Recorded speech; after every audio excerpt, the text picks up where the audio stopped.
We'll do it live. Okay. No. We'll do it live. F it. Do it live. I'll write it and we'll do it live.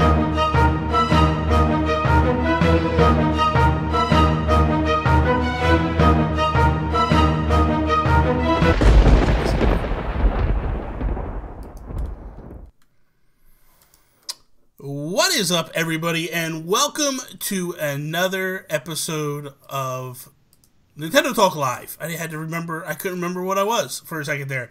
Holy crap, Justin Masson's head got massively huge. I got a fat head. In the display. I gotta fix this somehow. So, wow, dude, what? There we go. Now we're getting better. Okay, now I'm better. Okay. All right. I think. Yeah, there you go. Now you look normal. Now you look normal size. Holy crap. My wife never says I look normal. It was like, wow, like a huge thing. Anyway, welcome to this is during the day. Maybe I should be drinking. You should be. Well, no, we don't want that. Welcome to Nintendo Talk Live. I am Bobby, the Nintendo Guru, joined by Mr. Justin Masson of the Nintendo Dads. How are you doing, sir? I am doing well, sir. I'm doing really well. It's 7 o'clock at night here. I'm excited to be on with you. You and I haven't had like a good chat for a very long time. It's been a while, man. It really has, man. It's been like forever since you and I got together and talked and hung out for a while. Like we for a while there we were doing this on the reg, and then you went and decided you wanted to move halfway across the country. I did, and then across the world. Sure. Yeah. So and now I never get any alone time with you. I mean, either Toby's there or somebody else is there. It's awkward, really. So just some quality Bobby time is really just what I need today. Well, let's be fair. Let's be honest. I asked you to come on my podcast a couple times, and you were like, "Oh, I'm still in transition, so I need like 6 months to figure out my life before I continue around." Like, come on, dude. That's fair. That is really fair. I've been a bit of a dick. Exactly. Let's not lie about it. Let's real quick. Let's welcome some people that are watching us right now. Nintendo Talk. Nintendo Family Gaming. Joel Brooks. What is up, Zane? Ham. How are you doing? We got Rbi Flavins, my boy Rbi. Brandman. Topic. Nintendo. That's our boy Gary Gray. What is up, Gary? Yes, Gary Gray. I'm gonna go visit Gary in like less than. I swear, Bobby. In less than what day is it? The week Sunday. Yes. Okay. So in like 2 weeks from now, Gary Gray is literally housing me on his couch for 3 days at EGX in Birmingham. He's been so kind to open his doors to me. So I'm really excited to go to EGX with Gary, and we're going to hang out and just have an awesome time and probably drink a lot of ale and just do good things. All right, we're going to put a pin in that for a second while I finish the list real quick. Aaron Daughtry, what is up? And Joey Splats, how are you doing? Now, let's back it up. CW, how you doing, bro? We're gonna back it up now. You decide to go to Gary's after he's done landscaping? Like, what kind of a house guest are you? You should have went over and helped him. You should have earned your keep, man. No, that's not on me. That's on Gary. Gary knew I was coming. We've talked about this. He knew, like, he's so kind as to pick me up. Gary should have been like, you know what? I got an extra mate here in 2 weeks from now. I'm gonna just I'm going to take a pause in this landscaping and make the fat Canadian do all the work. That's what he should have done. It's not on me. That's on Gary. I get it. Jesse Sakin, what is up? Dude, come on. Football is overrated. They're too busy fighting with each other. I don't have time for that nonsense right now. So, dude, that's I watched his videos and I'm like, what do you, like, stop playing and get some work done. Like, stop trying to make Image and Form and Yacht Club like you. Like, just work. Like, if I was his wife, I'd be like, would you stop being a fool? Like, stop playing and get to work, man. Well, here's the thing. Either his wife is holding the camera or his friend is holding the camera. Yeah. Either way, someone is enabling him to make poor decisions. Yes. So I don't know who truly is there, but I do like his creativity. Yes. So I appreciate it for sure. So Patrick from Nintendo Talk is in the house. What is up, Patrick? And let me just clarify something, Patrick. I am not a Jets or a Giants fan. They're both hot trash in the summer. I don't like them at all. I'm a 49ers fan who they are also hot trash in the summer at the moment. So I'm just not, it's just not my thing. So what the hell have you been up to over there? I got to tell you something. Before we get into that. Sure. So I started listening to Nintendo Dads today. I switched jobs. Started? You should have been like forever. Dude, no. I mean like this week's episode. All right. Yeah. I haven't had time to listen to podcasts at all. Like I am so behind because I used to drive 40 minutes to work one way. Yeah. Right? Yeah. Well, now that's changed. Now it's literally 5 minutes. So I can't get any time to listen to podcasts. So what I'm trying to do is is there music playing? Yeah, so I was going to ask if you heard that. I'm like, what is that noise, man? So let's put a pin in what's going on right now. So let me tell you what happens here in Ireland. My first amazing experience is we moved in this estate. Right, we're here. We're starting to pack things away, and it's like 5 o'clock in the evening, and all of a sudden, here it's like, and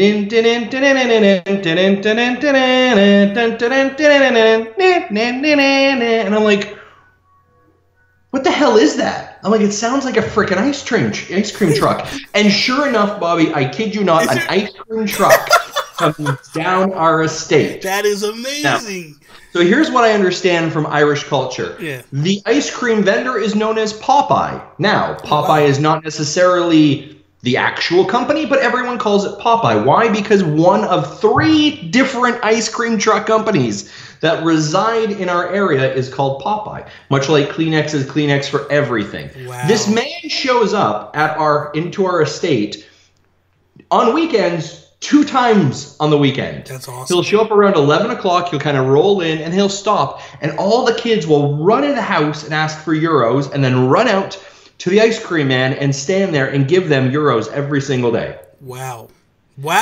See, we have in the United States, well, in my neck of the woods, it's called Mr. Softy. And it's an ice cream truck that drives around, and it's a So one of the trucks is Mr. Softy. Get out of here. Mr. Softy right there on the front of it. That's yeah. And it's usually like a euro, and they throw sprinkles on it and flake chocolate bars in them. Yeah. And like every day, it's kind of the argument I have. My kids are like, "Can I have Popeyes? Can I have Mr. Softy?" I'm like, "Have you eaten your dinner yet?" That's kind of the. And the other thing is you don't really know if he's actually going to show up. Yeah. Some days he doesn't. Yeah. Some days he'll drive past your area, but you'll hear him coming, but he won't come into your area. Oh, good Lord. Lord. That's when Justin's out on the street with a shotgun going, "Pull in now, sir. Let's go." Other times I'm like, "You continue driving, good sir. I said good day. Good day." So, okay. So we'll go back now. This is crazy. So, all right. So I'm literally driving 5 minutes to work now. So I'm trying to arrange something where the girl I work with, she comes to work late or she leaves early 2 days or 3 days a week, depending on it. So I'm thinking I'm going to start listening to the podcast on those days. Because otherwise I can't listen to anything. The only show that I can consume seems to be the Warp Whistle, because it's only 30 minutes. So I'm able to like knock that out and enjoy it and go that way. I refuse to listen to Gary Gray's show just because of the fact of like, look, I was one of the first people he talks to in this whole community. You know what I mean? Like, I give him a little outlet to do this intro for If We Ran Nintendo and all that, and he forgets about me. Like, he brings everybody else on the show. He don't know who Bobby is anymore. I haven't been on yet. Yeah, I'm a little annoyed. You know what I mean? Like, you were helping him with his show. Like, he forgets how quickly we He's a rising star, Gary Gray is. He's a hot star. I expect to see him at the podcast awards coming up soon. Yeah, exactly. He'll call you and tell you how to do shit. That's what's going to happen there. Exactly. So anyway, the point is like, so I haven't had a whole heck of a lot. So this morning I'm like, man, I don't know what's going on with the Nintendo dads. I haven't listened to them in a while. So I'm like, all right. So I'm upstairs and I'm cooking breakfast and I start playing and I'm like, man, for 4 a.m. in the morning, Justin is a little bit more alert these days. Like, dude, you were really laying it into them pretty hard. And I was like, wow. Like, I haven't heard. Yeah, it started to depend. Like, so some of the mornings, for those of you that don't know, maybe this is the first time introducing Nintendo Dads, we typically record at 9 p.m. Eastern Standard Time, which is the time we'd agreed upon. I moved to Ireland, but we didn't change that time. that we recorded at. So I had to get up at like 3 o'clock in the morning to record. So what we discovered some mornings is that like I was wicked tired and I'd be yawning in the middle of sessions. I'd be falling asleep. But recently I've kind of really found my groove, my schedule. Like I've kind of got into the groove of waking up at like 3 o'clock in the morning on Thursday morning. I have a little bit of breakfast, get a cup of tea going, kind of get the brain firing and then kind of come in hot. Good Lord. And every once in a while I just believe in like, if I can be a bit of the foil to that group, I think it helps. Listen, Patrick, I've been on Nintendo Dads a few times, and by the end of the show, I'm falling asleep. Like, it is the longest show in the world. It doesn't start till like 11 p.m. my time, and I'm like dying. And it always goes, it never fails. Every time I come on, it goes to like 1 o'clock in the morning. And I always tell my wife when I get done, tell me to never go on that show again. Tell me to never go on that show again. Well, and the other problem is that I'm timely, right? Like I want to start at the top of the hour. Zach is a mess. Zach never shows up on time. It is a mess. The last time I was on, I'm waiting. It's supposed to just be me, Jesse, and Marty. That's it, right? You were away. Zach was away. You guys, I'm sitting there and I'm waiting. I'm like, why aren't they calling me? So next thing I know, Zach messaged me. Where are you at, dude? I'm like, I'm here. I'm waiting. You know you're not. He's trying to call an old account that I had. He's trying to call the Nintendo or the Geek Guru. I'm like, Zach, I haven't been the effing Geek Guru in how long, man? Yeah. Like, since you've known me, I've been in Nintendo. Like, what are you doing, dude? So, It is bad because we'll be like, oh, we're going to start at 9, but we never start till like 9:25 or 9:30. And I'm like, I feel so bad for our guests. And I'm like, all right, boys, time to get rolling. Well, the best was, so during the show, right? And they had to do another show afterwards. Now, Marty's dying because Marty's on the same time zone as I am, right? And Marty's dying. And he's like, Marty starts to try to speed it up. And, Jesse hasn't really talked much of the show. So it comes time to what we're playing, and he's going to get his minutes. And they try to speed it along and push through because we spent a long time talking about, I forget the game that, I think it was Splatoon at the time. Then we took a long time talking about Splatoon because Jesse was the only one that wasn't playing Splatoon. Yeah. He started to talk about his 16 games that he's playing at the time. And I looked at Marty's face and Marty was just, I could see it. He was dying. And I just started chuckling inside because I was like, this is the greatest thing ever, man. This is the best. So Crashy, I was making English muffins this morning. I wasn't really a big cooker this morning. I just had some coffee and English muffin, and I was good to go. So that's what I had. I was going to say orange slices because I know how much you and Sean Capri got that little banter going, but I figured I didn't want to steal Mommy Sean's thunder. That's what she calls him. Mommy Sean. That's what she calls him. David Ray, what is up, man? How you doing? So I listened and I listened for a little bit, and it was a pretty good episode. It was getting good. I was liking the chat on what the heck? Who the heck is that? You all right? Yeah, I don't know. Anyway, I don't know what the hell I'm reading. So I got a text message. I'm like, who the hell is this? There's a bunch of people tagged to it. I'm like, I don't know who you people are. Like, what the hell is going on here? On a text message or a tweet? On a text message. It's a bunch of people. It's like, hey, I'm out to sea. I'm stuck out to sea. I won't be in tomorrow. Won't be in to work tomorrow. I'm like, who the hell is this? I don't even know who the phone number is. People are weird. I don't know. Should send back like, do you know who the hell I am? Yeah, I should have been like, do you know who I? Yeah, like I'm in the middle of podcasting, dude. I don't know what to tell you. Tim, Tim, how do you say that? Aloof. Aloof, from the Nintendo Dads community. Oh, there you go. Big contributor of our community. I love Tim. Yeah. What up, Tim? How you doing, Tim? Welcome to the show. Listen, somebody needs to provide some feedback to the Nintendo Dads. They don't listen to anything. It doesn't matter. You know what I mean? Like they put that whole thing out the one time, like the survey, and like you go, you fill it out, you're being they're being counterproductive. They just go against everything you say. Like, you give them all this stuff and they go, we're going to go absolutely against all this. We're not going to listen to a thing that you say. We're going to go the other way. And I'm just like, why do all right, so what's the feedback, Bobby? What's the feedback you got? Just cut the show down a little bit. That's all. That's the only feedback I would have is don't have 15 guests on at once. Yep. That would be one. And then two would be just cut it back a little bit.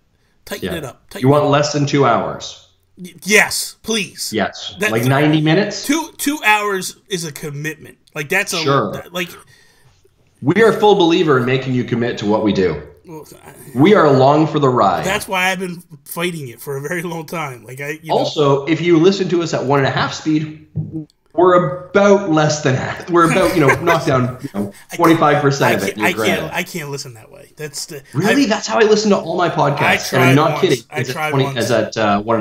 tried once, and I just can't. Let's try it now. Let's see what it sounds like. I just can't do it, man. It's just not me. I don't know what it is.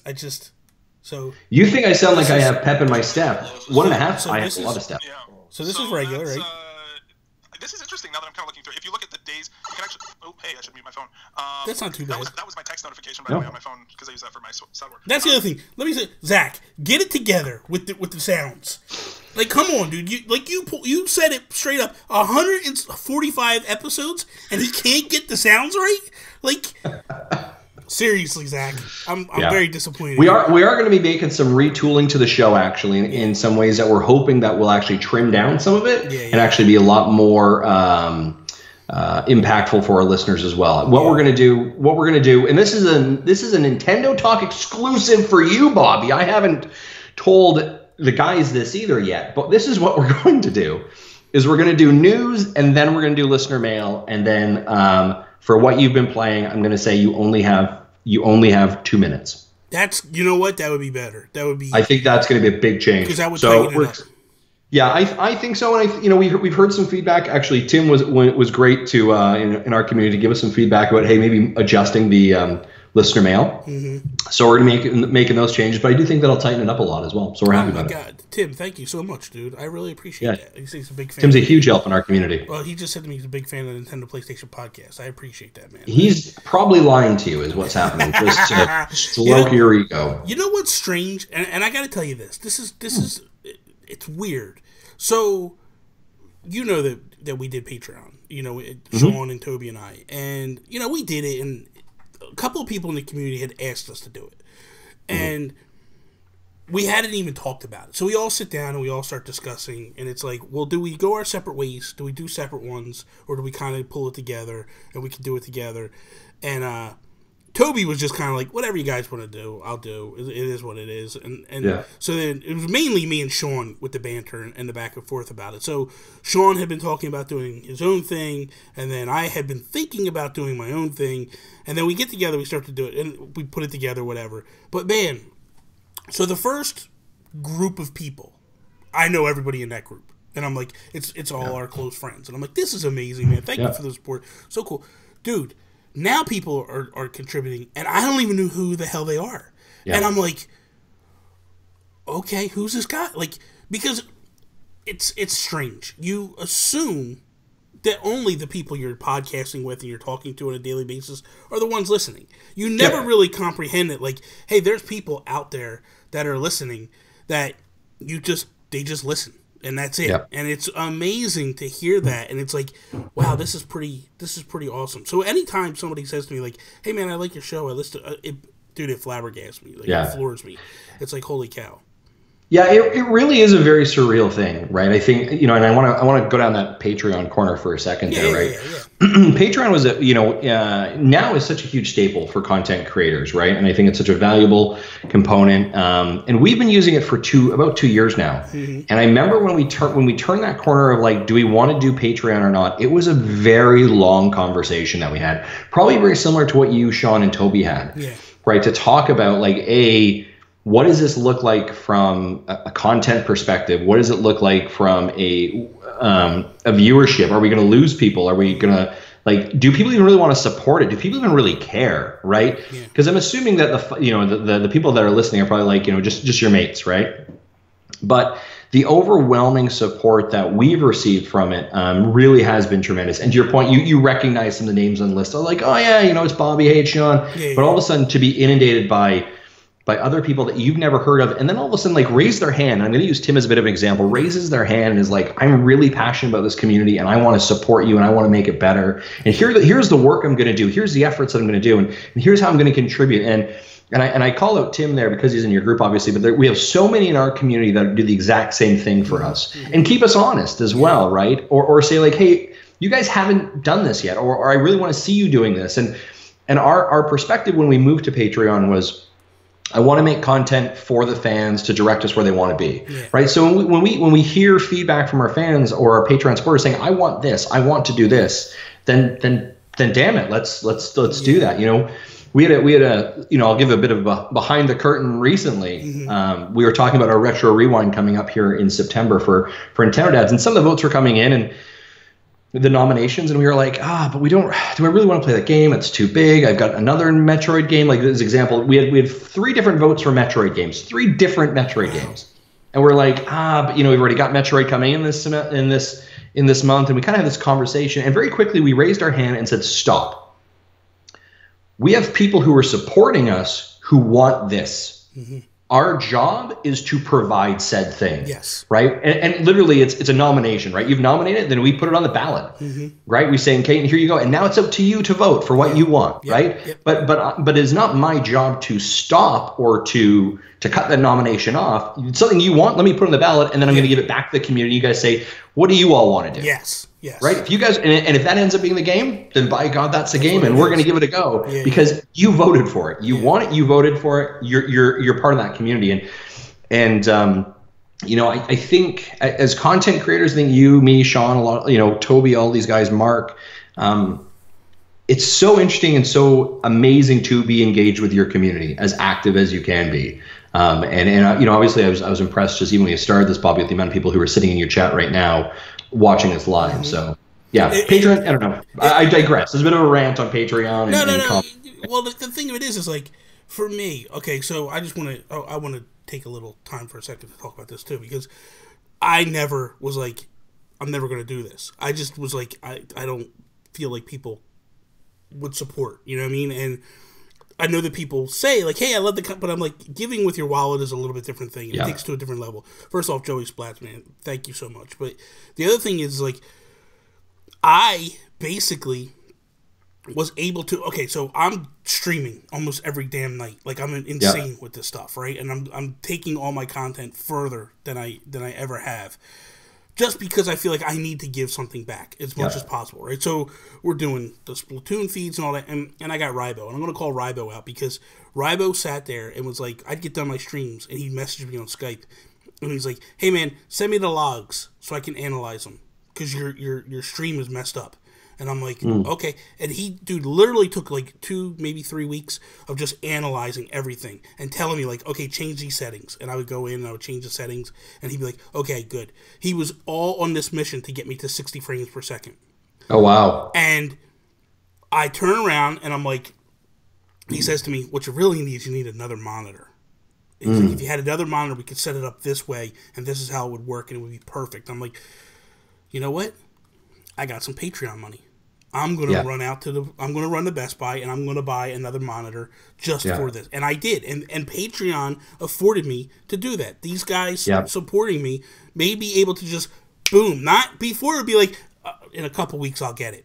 No, this was, I'm going to the store right now. This what you're telling me I'm going to need? I'm going to the store now. And I just went, bought what I needed, brought it back, and now I'm streaming 60 frames per second. And it's insane, dude, because someone in the community cared enough to be like, hey, man, I want to make you better. I want to help you get better, and this is what we're going to do. And it's there's no other community like the Nintendo community. I will say that, man. Yeah, I find it incredibly humbling. And the other thing I find is that it and to your point about you like honestly always streaming every night, is it creates this debt that you feel you can never repay. Yes. And that's the way that I feel like you could literally be streaming there for 7 days a week, every 2 hours every bit.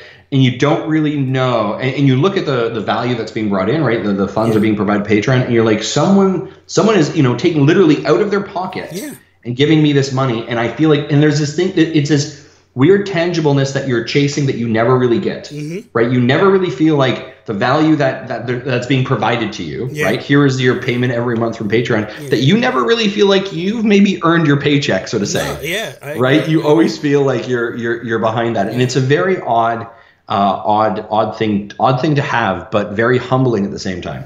So we have. I want to call this out because I think that this is very poignant and very. So we have this community, right, that we call. And it's kind of cultivated into whether you call it indie podcasters or whatever it may be. I feel like it starts with you and I to some degree. And what I mean by that is this. So you didn't know Sean Capri. Sean Capri didn't know the Nintendo Dads. You didn't know Toby. You didn't know Gary Gray. Like, you didn't know, and I didn't know the Mega Dads and all them. Like, where we are now with all these indie groups. But it can go back to one other thing, and that is Image and Form. So you and I met because I did a review for SteamWorld Heist. They liked it. They retweeted it out. And then you and I started, because you were like, hey, man, I saw it. Good job. And then you and I started talking, and then it was like, you were like, hey, do you want to do something? And I was like, yeah, absolutely. And you were like, okay, I'll have you come guest on my show. And I was like, absolutely, when? And you're like, 3 months from now. And I'm like, what? 3 months from now? And I'm like, okay, whatever. You know what I mean? And I was like, fine. And then, like, boom, I go on, and then it creates the whole, we've been down this road already, creates the whole Nintendo Guru thing, because you come on my show at the time, the Geekcast, we have that conversation for 45 minutes afterwards, changes the whole direction of where I take my channel and what I do. I rebrand, I change everything, and then it just starts down this rabbit hole. And then, like, you meet Barry Dunn, you meet Mark Carabin, and then, like, you're introducing me to people on your side, like Marty Estes and Dave Moore and all that. And, like, the introduction of me and Dave Moore, essentially, now I'm giving him money or, whatever for him to host my show, my podcast, rather than SoundCloud. And then not only that, like, there's a bunch of other people that are going there and doing it. And it's like, we've created this thing off of one company, which I say Image and Form, because the funny thing is, when I had the conversation with Brian, it's almost 3 years ago now, I sit down and I have this conversation with him, and he goes, I said to him, I'm like, man, I would just like to get to the point where I can get a bunch of different creators, and we are all working together, and we all have a common goal, and we're all trying to make something big to go. And then next thing you know, it's like, boom, here we go. And we start rolling, and because of them, and Brian says to me, he goes, isn't that what it's all about? Isn't that what this is all about? Like, you help each other. Like, that, wouldn't the world be a great place if everybody would just do this? And I truly believe that. I truly... in a conversation with him. And I will say this, because Patrick just said, I thank Josh Thomas for bringing some exposure to both of you. And I will say this, that if I do not meet you, I don't get to talk to Josh Thomas. You know what I mean? And Patrick met me because Josh came on Nintendo Talk 3 months ago, or whatever it was, and came on, and we had a good time and all that. Which, by the way, Josh will be on next Sunday night, 10 p.m. Eastern Standard Time. He reached out to me yesterday and was like, we need to do something. And I was like, that's cool. But like, you guys, like, I wouldn't have been able to have that communication with him if it wasn't for me going on your show and him becoming a fan of your show and everything you guys do, and because he's on there, and then we have that communication and stuff. It's like, all this stuff links back to one moment. If that moment doesn't happen, everything else doesn't happen. And it's like, that's where I can see all of this kind of, like, boom, taking place and shaping into stuff. Yeah, it's this weird kind of ripple effect, right? And that's the funny thing about this kind of community. Kind of getting on the internet and connecting with people, right? Taking a risk, I guess, engaging people in ways that you probably would never, right? I even roll that layer back to when Zach and I met. I never knew Zach. He lived in the same community as me. Wow. I sent him a tweet one day because I was like, you seem to like things that I like. We should go to Tim Hortons for coffee and have like a bro date. And I swear that is the epicenter of how Nintendo Dad started. That's crazy, right? And then it forms out from there. But it is this kind of weird spider web thing, and I think we're coming up to our 3-year mark here actually in October, which we're really excited about, getting close to 150 episodes. Yeah, man, that's awesome. And at times, stepping back and looking at it, it's amazing what's been created, and I'm happy with the work that we've done for Nintendo Dads, but I'm happier with the work that we've done beyond, right? In the connections and the friendships we've made, right? You, Sean, Josh, Barry, Marty, every single person that we're connected with in some context, and it's a spiderwebbed effect. Right, and spiderweb not only just to North America, but beyond now, right? Like literally across the pond, right? We've got Toby, we've got Paul, we've got like so many people in this area that it becomes very, very humbling. Yeah. Right, and sometimes the first couple months when we started this thing, it was kind of like I don't know. At least we've got 3 people who are listening to our podcast. Yeah, that's great. That's amazing, right? And 3 years later, where we are kind of very blessed in it, and to be able to create content that you're excited about, right? And that's and to be working with and having fun with people like Bobby. I've never met you face to face. I would love to. I really hope to be back on the East Coast of the U.S. one of these days, and I can meet up. But but to have an amazing relationship with people across the internet in a way that you didn't think would be possible, right? And not just be like, Bobby, he's my friend, right? Yeah. But have a genuine relationship where hey, you want to have a chat about something, or hey, how's work going, right? How are things, right? Like it's beyond just this, but I'm really happy that all those things connected. But you are right; it kind of boils back to image and forum. And as you were talking about kind of image and forum and working with other content creators, it was kind of like reminded me just of how Image and Forum is working with some of the other content creators, right? Like Jules' team and the Yacht Club, right? And all the run team of Rumbo, of just like people who are passionate about creating really good things. And they're all working together. And it is. All these companies are just, all these indie developers are working together. I just got to say, man, dude, Joey Splats, dude, you are amazing. He just actually upped his Patreon from what level he was to executive producer now. So thank you so much, dude. Nice job, Joey. That's fantastic. That's awesome. The other thing I find interesting about this, and I don't know if it's and I'm gonna like pull an honesty card moment. Okay.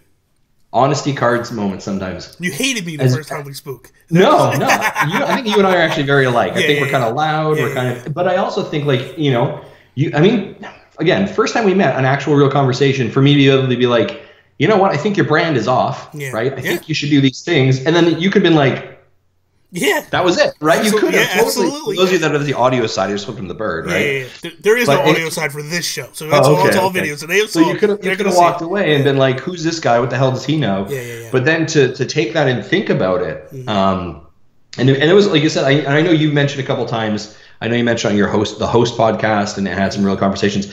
I didn't really realize how impactful that conversation was to you at the time. Yeah. And I know we spun out from there. And I remember listening to it one time driving, actually, when I was here. And I almost I pulled over to listen to it because I was like, I didn't realize it was as deep as it was to you at that time and how impactful it was. It was. So it was kind of like crazy, humbling. But my honesty moment here is that as much as we work together, here's the thing that I think makes this group important. Yeah. Is as much as we work together for better, we also, I think, directly see each other as competition. Yes. And in competition in a healthy way. Yes. A competition that makes me say, damn, what Bobby's doing, that is good stuff. Hey, Marty, Zach, how do we do that? Yeah. But not copy that because I want our spin, but we need to get better because of that. Yeah. And I think, if I'm being honest, I think all of our content, right? The Sean's We the Gamercast, like, are you kidding me? Yeah, that man's amazing. That like above board for his professionalism, right? Yeah. The content that Megadads were creating at E3, right? Like all the work, it as much as I'm like, I'm so happy for you, I'm also like, damn it, that's really good. I wish we had done that. I know, and it's crazy because, dude, I sit there and I look at what everybody's doing. I do, because I look at like Mark Harriman. He just started a new series, a video series now. Yeah, and I saw that. He's doing it every day, and he's like, he's doing 7 days. I'm like, you son of a bitch, Mark. You stole what I'm doing, and you're going to do 7. Now, I do a 5, and you're going to do... Okay, fine. Let's, I'm not going to up, because I do the weekend stuff, too. But it is. It's like... It's... Because I could say... Well, here's a prime example. So, we're doing our Google Hangouts with the Patreon supporters. And I went to you, and I'm like... Dude, how many people can go in there and all, this, that, and the other? And you were like, dude, I really go talk to Marty, and then they can help you. And I'm like, okay. So that's what I did. But, like, anytime I asked you questions or whatever, like, you tell me. You know what I mean? Like, you're like, hey, this is how we do it, Like, you got me in contact with Nintendo the first time. You're like, contact these, this is what you do, this is where you go, this is how you work it. Unfortunately, Nintendo of America, you have to have, like, 10 million subscribers on YouTube in order for them to talk to you. Nintendo Canada, different story. They love us a little bit differently. Yeah, they're like, oh, you have 5 listeners? Here you go. Here's everything we have in the backlog. We're going to make you a special ambassador. So it's a little different the way it works over here. There, Europe's a little bit that way too. I'm gonna be honest. Oh yeah. So, but honestly, like I look at like what we're all producing, and I will be as bold as to say that I feel that we are producing some of the best content that is all over the internet. Like, you could listen to... Because here's the thing. I think we all started out, and something clicked. And I want to take a little bit of credit for it, if I may. But sure. Something clicked where, in the beginning, everybody had the same type of podcasts, right? Yeah. I had the Geekcast. You had... Nintendo Dads, Mega Dads had their thing, Reactor Radio, Dave Moore had Character Crunch. It's all basically the same show across the board, right? And then me and Sean sit down, I go, I'm going to do If We Ran Nintendo. I want it to be totally different than anything we're doing. And then boom, that takes off and that starts running. And then Jacob Rush with Nintendo Nostalgia. Yeah. He's not doing the same stuff that everybody's doing, you know what I mean?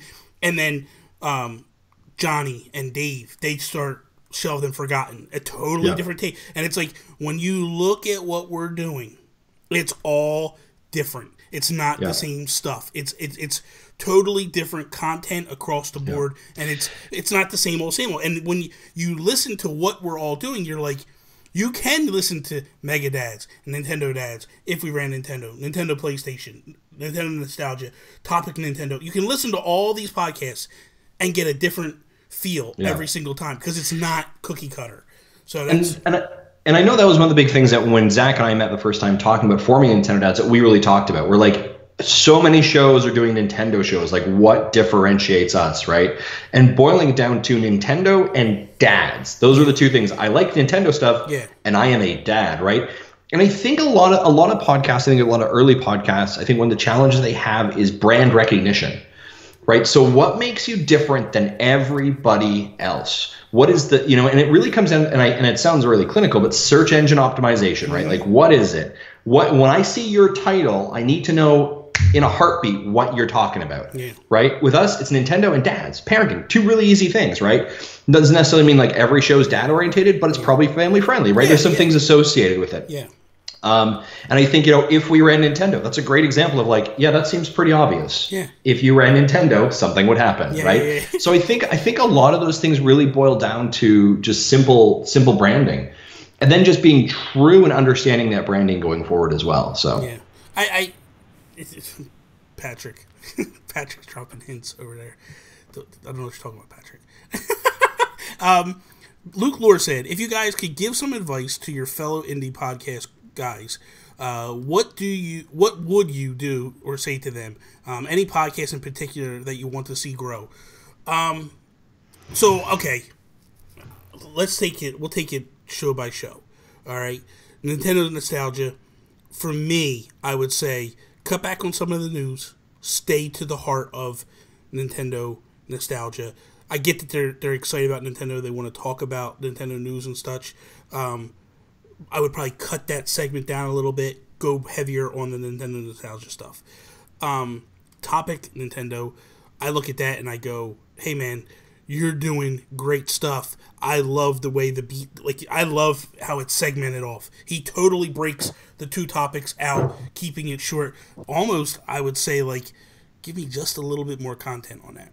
maybe take that show to 45 minutes rather than 30, and that would be the only thing that I would say to him. I already told you what I would tell you guys. Mega Dads, I would actually just firebomb the whole show and start from scratch. That's just what I would do.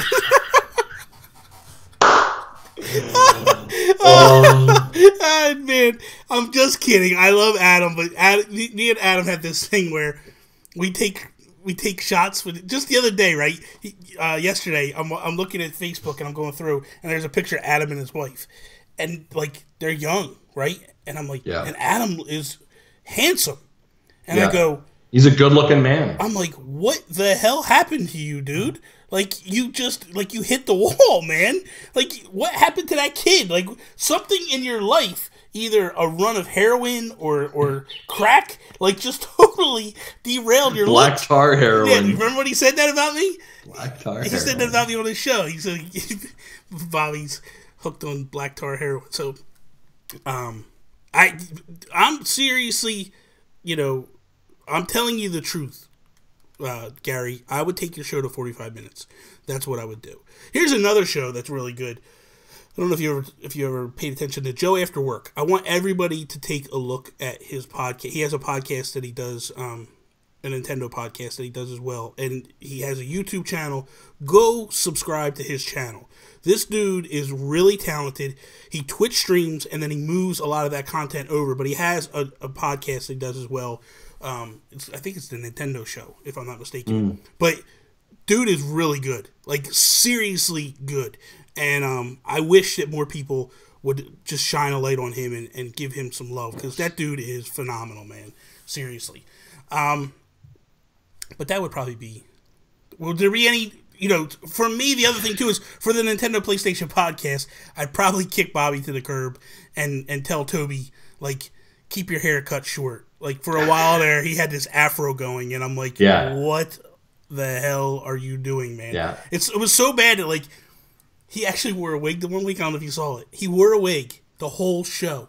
Really? Because the week before, right? I'm like, Toby, you got to cut your hair, man. It's getting out of control. So then he wears this big wig, right? And then I'm like, staring at him, like, what are you doing? What are you doing, dude? And he's like, oh, I just got out of the shower. And I'm like, and your hair did that? He's like, yeah, I didn't have time to, like, comb it or brush it or anything. So I'm like, okay. So I do the entire show. At the end of the show, he pulls the wig off. And I'm like, nice. I'm like, what the hell was that, dude? It's, like, crazy, man. But, yeah, it's I don't know. But if you had to give any shows advice?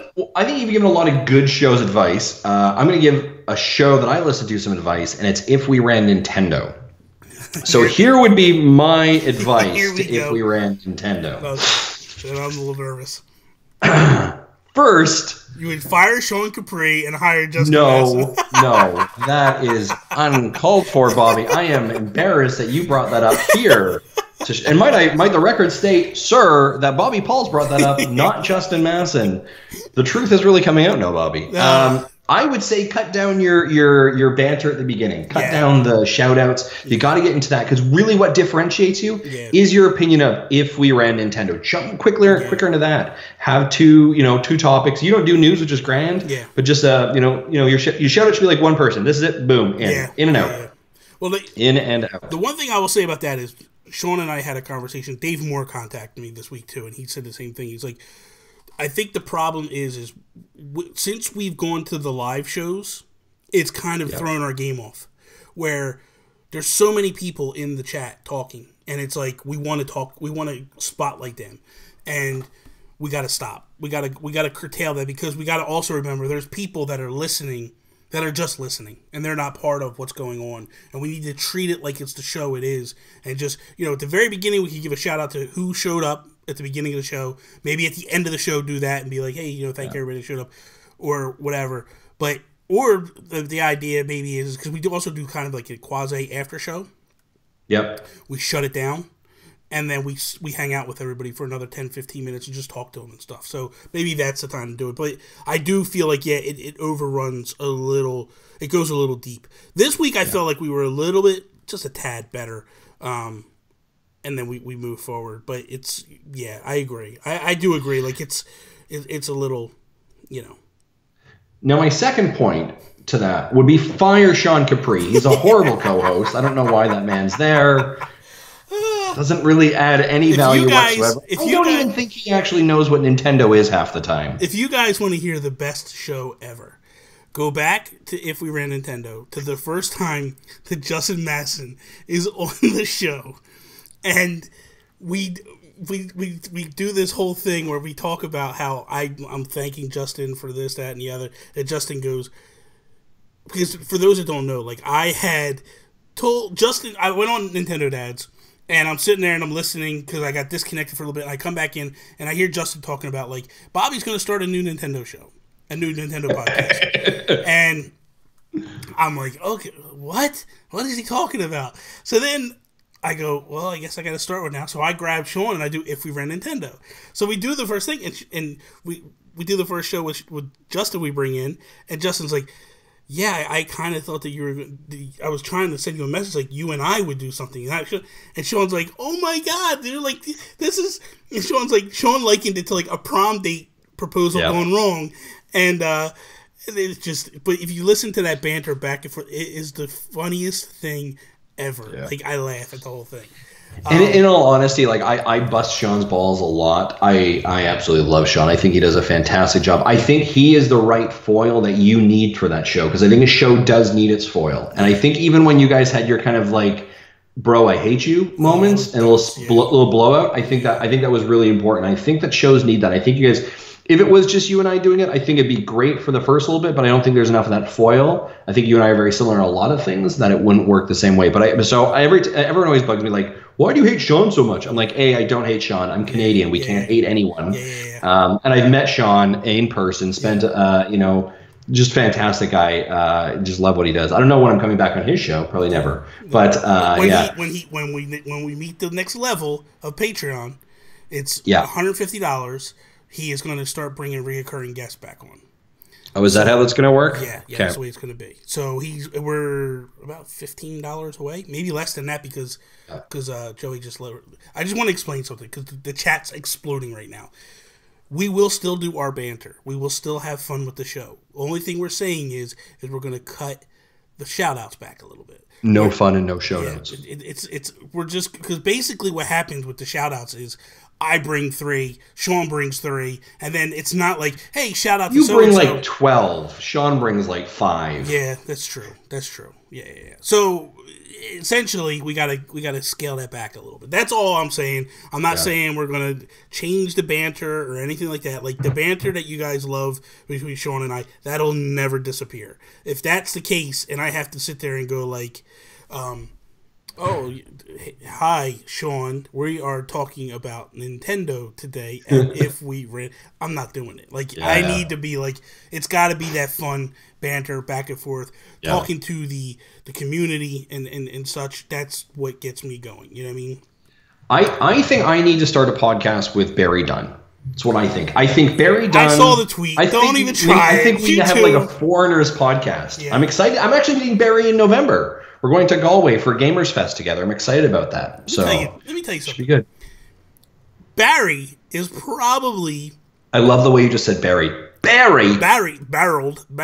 Barry is probably one of the worst guests on a podcast. And this is why I say that. He gets like. So Barry, when he does videos, is very eccentric, right? He's very out there, does crazy stuff. I love the guy to death. But when he gets that camera turns on, he becomes like a deer in the headlights.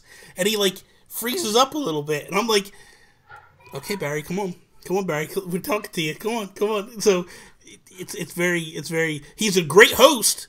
He's a great host when he's questioning you. If I've been going on the show sometimes, I'm like, he's just like asking me questions. And I'm like, what do you think? And he's like, one word answer. I'm like, Barry, come on, Barry. I love you. Barry's good. I only said that because I just wanted to derail the idea. We'll dig it a bit. That's I do want to go back to Luke's question though. Like, what else would you do? So we've talked about. So there was 2 parts to that question, right? Mm-hmm. Part 2 was like, what would you do to improve other podcasts? Yeah. Question number is, what would you do? Yeah. I think the things that I would say is, it sounds really bad. Treat it like a business. Yes. Treat it with that dedication, focus that you would have to a business. And I mean that all the way down to branding. I mean that down to how you compose your communication. And I've said it before on the Nintendo Dad side, like because there's 4 of us, we were able to break up who owns what, right? So I do our communications. I'm like our communications producer. Yeah. So all of the communication goes through me. I understand it. The messaging, it's clear. It's all of that, right? Facebook, Twitter, that's all coming out usually from me. You know, there has to be kind of like someone who's also driving a little bit of the work, the effort, right? So very often on the line chat, I'm kind of like, hey, Marty, how's that video coming on? Hey, Zach, have we got it posted? Like, so there has to be someone who drives it, and there's a little bit of a work ethic you have to have to it. So I think being professional, I think, is important. I think creating that proper branding, and I think having fun. Like, really find what you are passionate about that you want to talk about, because you are going to be pulled on to other podcasts. You're going to be talking about it every single day. Yeah. You're going to have to be like up to date on the information. Like, it'd be like me saying like, Bobby, I'm starting my own fitness podcast. Fitness podcast. That's all we're going to talk about. You want to come on the stuff. You want to come to my show with me? Right? I'm going to talk about running and healthy eating. Like, and for those of you that don't know, this is not a body that is built on healthy eating. This is a body that was built on a pint right before we started the show. Yeah, pretty much. So you have to find that thing that you're passionate about and stick in that pocket. And I think the other thing to that is for the first little while, it's hard. Not just in the first little while, it's always hard, right? And it sometimes feels like you're not getting anywhere. Yeah. And you have to stick at it, and you have to be open to feedback, yep. both from your community, from your co-hosts, also yourself, like your own honesty feedback, and then from other communities and other podcasters, right? I said before, like, what sharpens my saw and makes us better is the work that Bobby's doing, the work that Mark's doing, the work that the Mega Dads are doing. That makes us better. As much as we are friendly but we're also competition, it makes us better. So find a community, and then also just kind of like once you found that community, you know what your brand is. Reach out. Yeah. Like, reach out to anybody. And here's the other thing that I'm going to say for anyone when you're starting a podcast. Don't be afraid to ask anyone to be on it. Yeah. And because you will be shocked and appalled and amazed that people will be like, yeah, that sounds like a good idea. I'll be there. Yeah. I remember the day we sent out a tweet to Victor Lucas. Mm-hmm. And he's like, yeah, absolutely, I'm coming on. And I was like, you're kidding me. Yeah. Right? I mean, when we talk about like the biggest kind of guest, Per Schneider, right? GM of IGN, right? He's like, yeah, that sounds great. When can we set this up? You tell your Per story, and I'll tell my Per story. Go ahead. Go ahead. So my Per story was that we were setting. I think we were only six months, maybe 9 months old. Mm-hmm. I sent him a tweet and I said, hey, we're a podcast. We'd love to have you on. Let me know what your thoughts are. And he followed us back. We had a DM back and forth. And he said, yeah, I'd love to. Not a problem. So we set up a call with him one night. Like, what time works for you? We had about half an hour. And we were able to have a really great call. Really engaging. Really, really incredible. Good conversation about parenting, about video games. It was really incredible. Mm-hmm. But again, I mean, that's an example of just reaching out and asking anybody, okay. Right? And I use Per as a large example, but I think you've got a better story. Well, my story is that I tweeted him during the show, live in the show. And it was like, Per, we would love for you to come on our show. It would be amazing. We're big fans. He fires back, absolutely anytime. Let's set it up. So I start talking back, forth. I talk about if we were at Nintendo, that's where we're going to bring him on. And then he just stops talking to me. Oh, no. And I don't know whether he thought, like, that might get him in trouble. Like, meaning, like, wouldn't intend. Because at the time, people kind of thought we were facetious with the name. Like, we were just being condescending with the name. It's not by any stretch of the imagination. Like, I am hands down one of the biggest Nintendo fans around. And so it's not ever going to have, I'm never going to be rude or negative towards Nintendo. I might be constructive, but I'm never rude or bad about it. Like, I never trashed Nintendo and said, you're garbage or anything like that. I might say Star Fox or Kirby is garbage, but I won't say Nintendo's garbage. You know what I mean? Yeah. So, yeah. But, that's... I one day I will send him a message again and see if I can make it happen. See if you can re-engage. Yeah, but I don't know now that Jose left. He might not be. He might be quite a busy man. He might be quite, but he's already. But the root of my statement there is ask anybody. Yes. Like, ask. And I've had people who have other podcasts who are like, man, I am such a big fan of your show. I'd be so impressed to have you on. It'd be amazing. We've been listening to you forever. And I look at their stuff and I was like, oh, wow, you guys are a really good show. Like you've been going on for years, and you're like, you want us? Sure. So network, reach out. I guess that's my statement there. I don't know, Bobby, what would you add to that? I would say, like, you got to make sure too, if you're going to do a podcast, that your team is dedicated as you are. That's the one thing. You have to have a team that's dedicated, that sees the end goal that you see, and works together well. You also have to be able to, like, make changes on the fly if things aren't working. Other thing you need to do is get 10 episodes under your belt before you start adding guests to the mix and all that stuff. Because you need to find that. Here's the thing. I say this all the time, and people are like, what do you mean? I never heard this statistic. There's a statistic that when I first started podcasting that was said that, like, shows that last at least 10 episodes usually continue on for a very long time. Yep. Shows that don't make it to 10, obviously, they shut down. But a lot of failed podcasts end before episode 10. So the one thing that I learned in my multitude of podcasts that I've had over the time is, if you, within the first 10 episodes, that's where you're learning what works, what doesn't work, and all that. Like, how does this go and how does that go? Like, Toby and I are into episode 14 now of the Nintendo PlayStation podcast. Right now, we're at the point where we could be like, okay, now we can start bringing in some guests. Now we can start doing some stuff like that, because now we have a feeling of what we have, a rhythm with the show. We started that show, we were scared. We didn't know, like, we did something that to my knowledge, no podcast has ever done.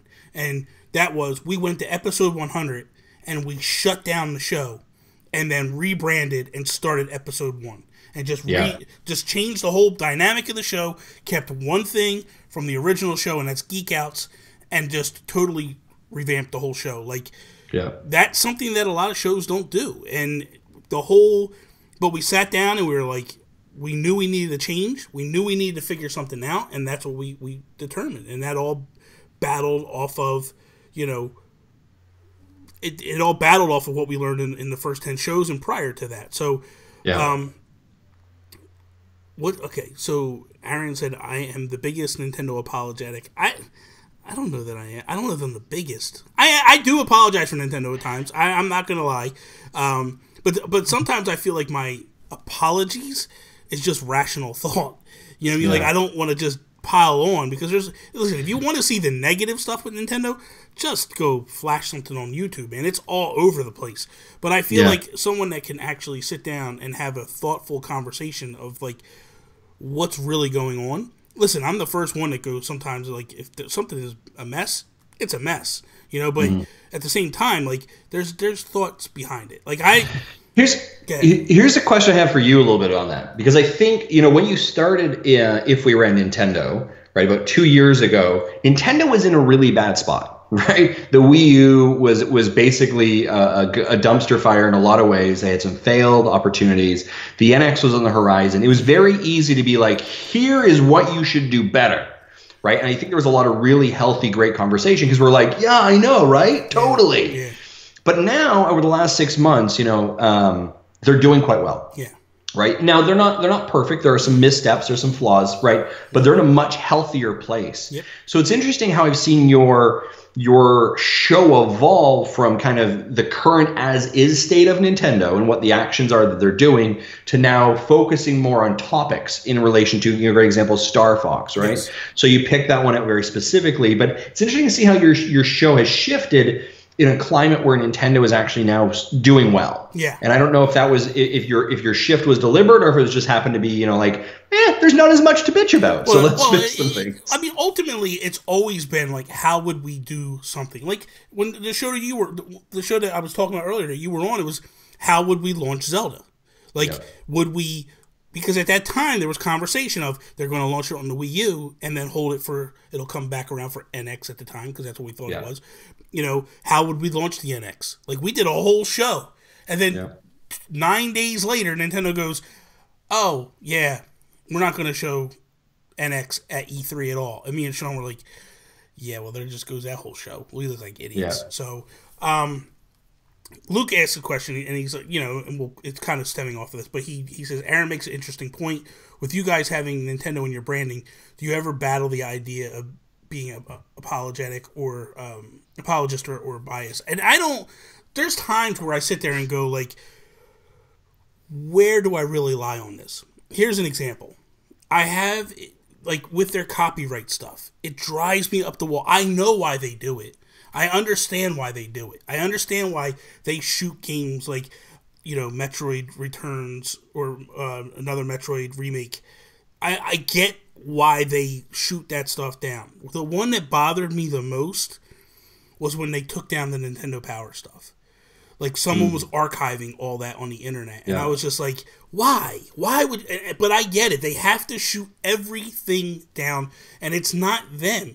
It's the lawyers. It's the court system. If they don't, then somebody at some time could come in and swipe something off of that, and then Nintendo can't fight it later on. And that's ultimately the sad part of where we're at. Nintendo would absolutely... I really, truly believe that they would not have an issue with this guy making a Metroid remake at all, but they're in a situation that if they don't shoot that down, when the next game comes through the pipeline, that maybe they really are like, this is going to really do hurtful, this is going to hurt us. Here's an example. What if Nintendo was remaking or rebranding or something Earthbound? Okay, sure. Yeah. And here comes a Mother game that is doing the same exact thing, right? And they're basically creating Mother 2, the reboot or something, and they're both going to launch the same time. This one's free, and this one Nintendo's charging $60. A lot of people are going to go, well, they're the same game. And maybe it does work out that they're almost the same game. How does Nintendo stop that? They can't stop it now because they let the other stuff go through. When it comes to court, they're going to lose that fight, and they're done. Yeah, Nintendo lives very much in like a black and white world. Yeah. It's a zero-sum game, right? It's all or not. Yeah. And I do think there are some challenges associated. I think they're getting better. Yeah. I think they're getting looser over the last several years. I really do think that there was this new Nintendo, which we're starting to see kind of rise up from a little bit of the ashes. Yeah. Of the Wii U era and a little bit of the control that Iwata had before his passing. Yeah. God bless the man. Yes. Rest in peace. A brilliant man who did amazing things for the company. But I think we're starting to see this new revolution that is Nintendo.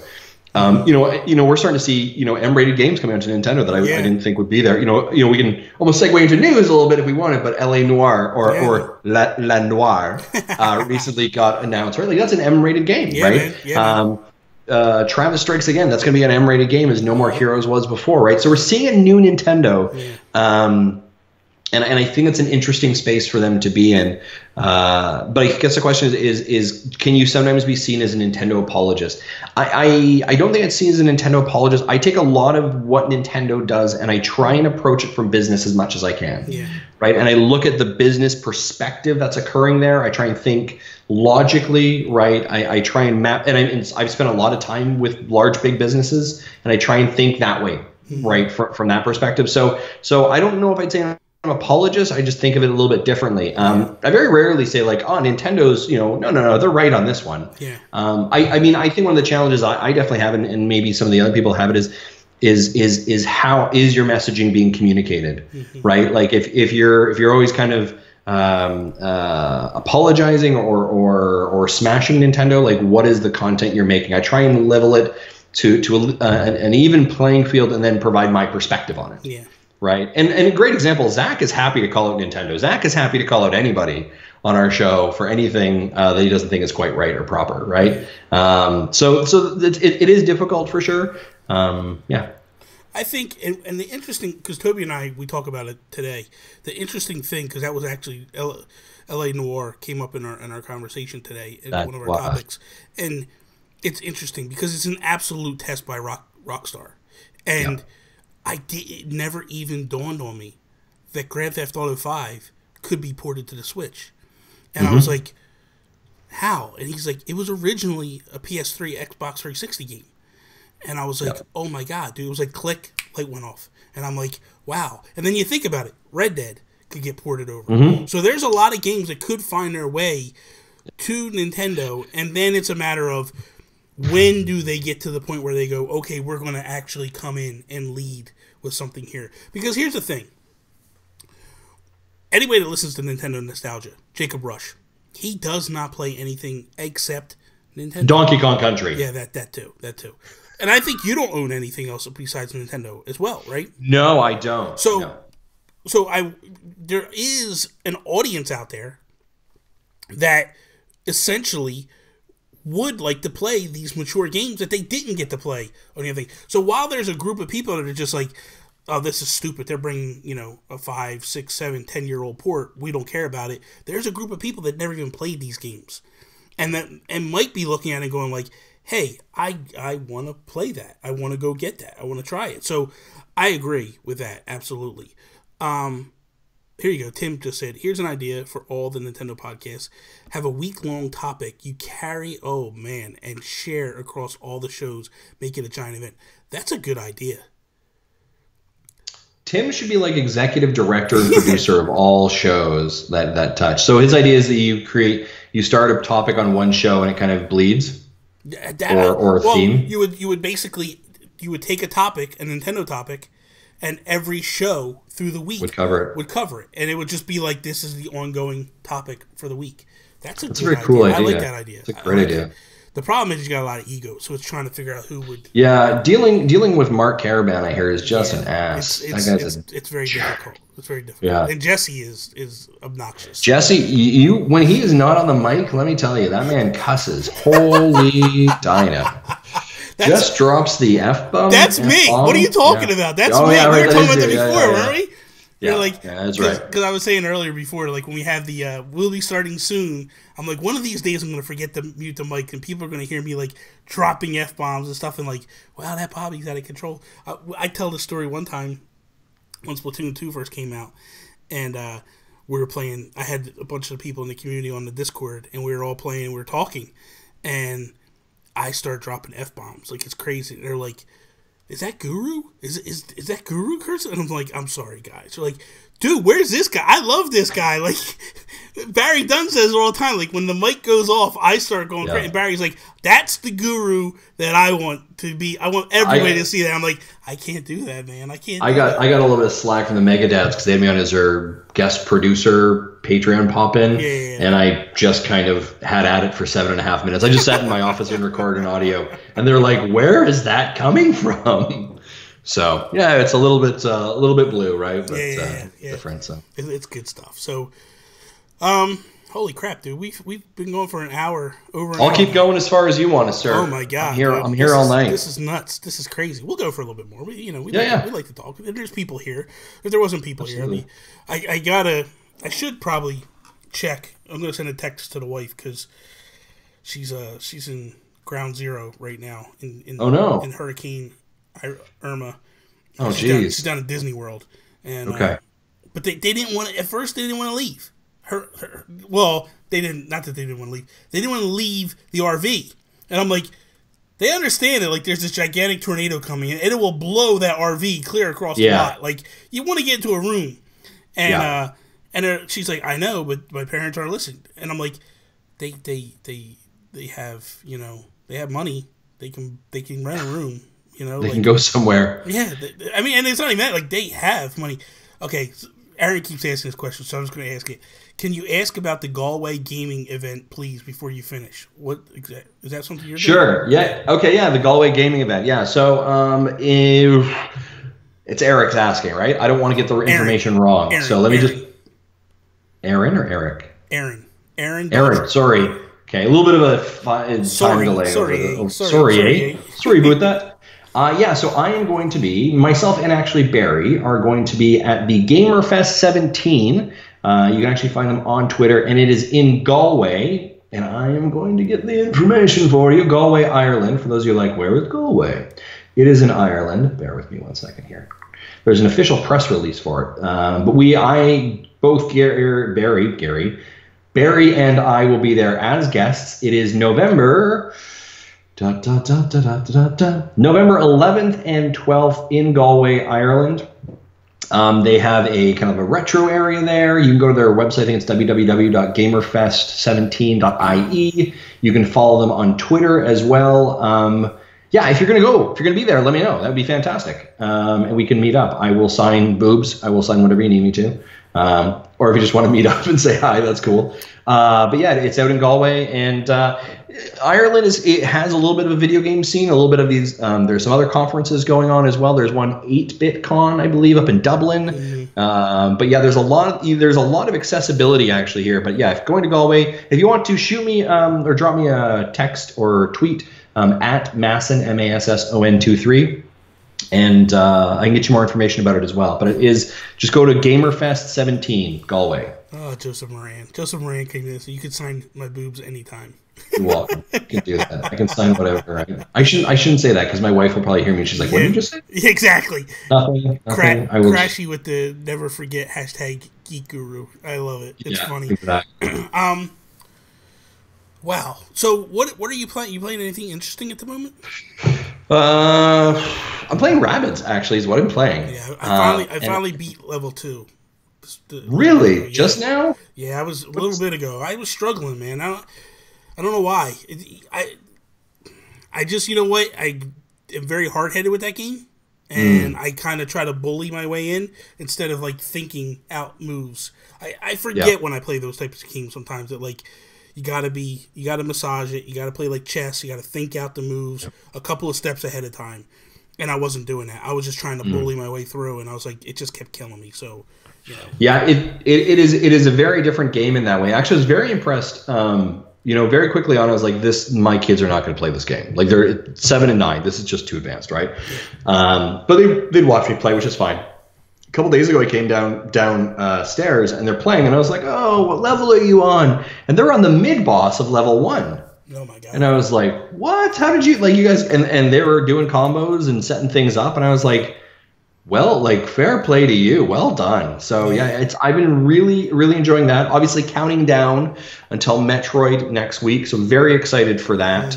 What else have I been playing? Actually, you know what I got today? I put it on our Instagram account, but the Wired Controller Plus, the Zelda and Mario ones. Oh, you bought them? They are now available in Ireland. They're not available. The wired controller, man. Because the people asked, I said, yeah, I'll pick it up and give it a shot and see how it plays.